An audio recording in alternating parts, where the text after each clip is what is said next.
Hello guys, today I'll be showing you how to make an amala that will not spike your blood sugar but will rather crash your blood sugar and help you drop your blood sugar fast.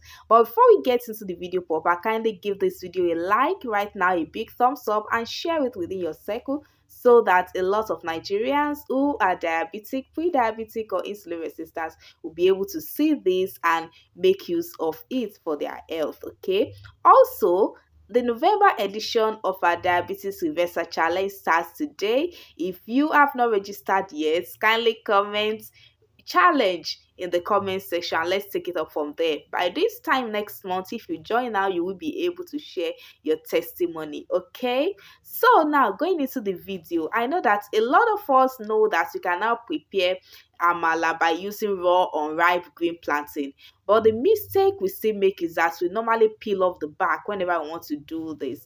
But you can see me here now. After washing my plantain thoroughly, I'm cutting them into thin slices, leaving the skin on.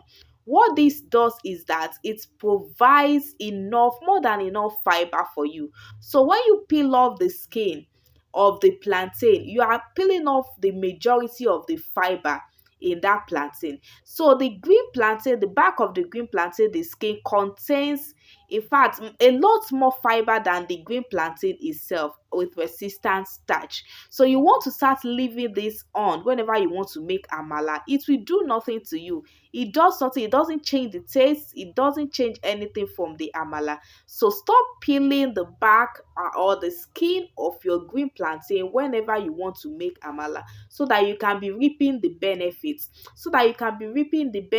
Enough fiber. What this does is that it enables you to eat your amala without fear or worry of spiking your blood sugar, but doing the opposite.